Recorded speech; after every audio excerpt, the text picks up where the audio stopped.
আজকে আমি আপনাদেরকে দেখাবো এমএস ওয়ার্ডে কিভাবে একটা লেখাকে ডিজাইন করতে হয়, কিভাবে বোল্ড করতে হয়, কিভাবে ইটালিক করতে হয়, কিভাবে হাইলাইট করতে হয়। ঠিক আছে, সব কিছুই আমি এই ভিডিওর মধ্যে আপনাদেরকে দেখিয়ে দেবো। তো ভিডিওটা আপনি না টেনে সম্পূর্ণ দেখতে থাকুন। এর আগের ভিডিও আমি দেখিয়েছিলাম এমএস ওয়ার্ডে কিভাবে পেজ নিতে হয়, কিভাবে পেজের উপর লিখতে হয়। যদি আপনি ওই ভিডিওটা না দেখে থাকেন অবশ্যই ভিডিওটা দেখে নেবেন, আমার ডেসক্রিপশানে লিঙ্কটা দেওয়া আছে। তো দেখুন বন্ধুরা, আমি যে কাজটা আজকে দেখাবো সেটা হচ্ছে প্রথমত আমি লিখি, ঠিক আছে, যে কোনো একটা লেখা লিখি। আমি এখান থেকে আমার নামটাই লিখে রাখছি, ঠিক আছে। দেখুন আমার নামটা এখানে লিখে রাখলাম। লেখার পরে আপনি ভালোভাবে লক্ষ্য রাখুন, লেখা হয়েছে কিন্তু অনেক ছোট ছোট হয়ে গেছে। তো এটা আমি আগের ভিডিও দেখেছিলাম, তারপরে আমি আপনাকে বলছি এই লেখাগুলোকে জুম করতে হবে। কিভাবে জুম করতে হবে? জুম করার জন্য প্রথমত এরকমভাবে ড্র্যাগ করে সিলেক্ট করবেন যে কোনো লেখাকে। এমএস ওয়ার্ডে যদি আপনি জুম করতে চান তাহলে প্রথমত আপনি সিলেক্ট করবেন। সিলেক্ট করার পরে এখানে হোম সেকশনে চলে আসবেন, এই যে হোম অপশান আছে এখানে চলে আসবেন। এইখানে আসার পরে এবার আপনি উপরের দিকে লক্ষ্য রাখুন, একটা বড় এ আছে, একটা ছোট এ আছে, দেখতে পাচ্ছেন? আমি জুম করে আপনাকে দেখিয়ে দিচ্ছি। তো এই বড় এটার উপরে সিলেক্ট করে বড় এটার উপর ক্লিক করলে এটা জুম হবে, যত ক্লিক করবেন তত জুম হবে। আর যদি আপনি ছোট এটার উপর ক্লিক করেন তাহলে যত ক্লিক করবেন তত ছোট হবে। আশা করি আপনি বুঝতে পারলেন কীভাবে ছোট বড় করা হয়, ঠিক আছে। তো আমি আপনাকে দেখানোর জন্য এটা এত বড় করে রাখলাম। এবার আমি আপনাকে দেখাবো এই লেখাটা বোল্ড কিভাবে করবেন, মানে মোটা কিভাবে করবেন। আপনাদের তো মোটা করারও প্রয়োজন হতে পারে। তো মোটা করার জন্য প্রথমত আবারও সিলেক্ট করতে হবে লেখাটাকে। আপনি হোম সেকশনেই থাকবেন, ঠিক আছে। হোম অপশানে থেকে দেখবেন বি বলে লেখা আছে, বি মানে বোল্ড। তো বি লেখাটায় একবার ক্লিক করে দিলে দেখুন এবার স্ক্রিনের দিকে ফলো করুন, লেখাটা মোটা হয়ে গেছে। আপনি বুঝতে পারছেন? তো আপনি ভালোভাবে বুঝতে পারলেন বোল্ড কিভাবে করা হয়, কিভাবে মোটা করা হয়। এবার আমি আপনাকে দেখাবো লেখাটা টেরা কিভাবে করা হয়। দেখবেন এমন সুন্দর করে টেরা টেরা হয়ে লেখা থাকে, দেখতে ভালো লাগে, ওটাকে ইটালিক বলা হয়। তো ইটালিক কিভাবে করবেন তার জন্য আপনাকে ইটালিক করার জন্য লিখতে হবে। লেখার পরে এরকমভাবে সিলেক্ট করতে হবে। সিলেক্ট করার পরে এই যে এখানে দেখুন লিখেছে আই, দেখতে পাচ্ছেন? আই লেখাটায় ক্লিক করে দিলে ইটালিক হয়ে যাবে। এবার আপনি ভালোভাবে ফলো রাখুন, লেখাটা টেরা টেরা হয়ে গেছে, তাই না? কত সুন্দর লাগছে। এবার আপনি দেখবেন যে কোনো লেখার নিচ দিয়ে একটা দাগ দেওয়া থাকে, ওটাকে আন্ডারলাইন বলা হয়। তো আন্ডারলাইন কিভাবে করতে হবে?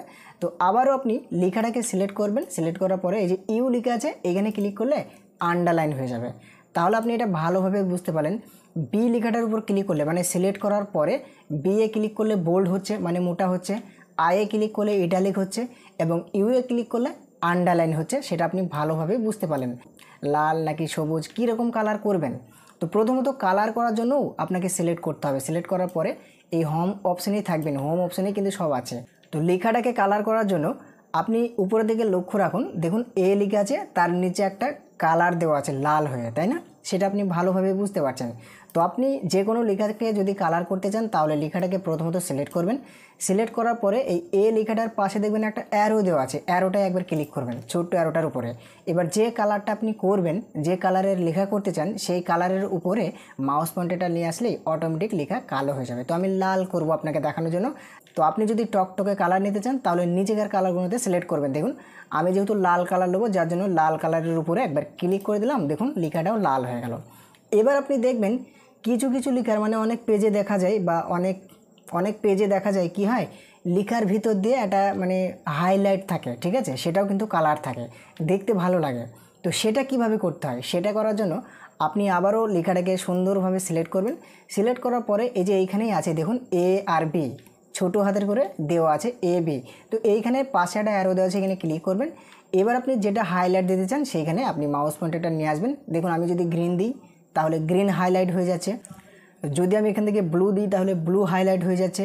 আমি যদি এখানে লাল দিই তাহলে লালের সাথে লাল ম্যাচিং হয়ে যাচ্ছে, বোঝা যাচ্ছে না? তো আমি এখান থেকে গ্রিন দিলাম, গ্রিনের উপরে মাউস পয়েন্টারটা নিয়ে আসলেই দেখুন খুব সুন্দরভাবে হাইলাইট হয়ে গেল।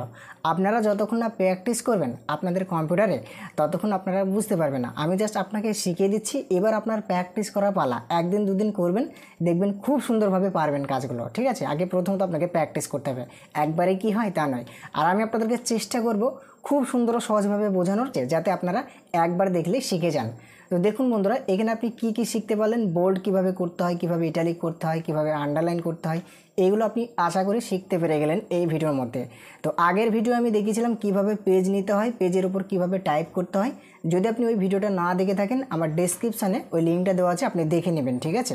তো আজকের মতো এতটুকুই ছিল বন্ধুরা। পরবর্তী ভিডিওর জন্য অপেক্ষা করবেন।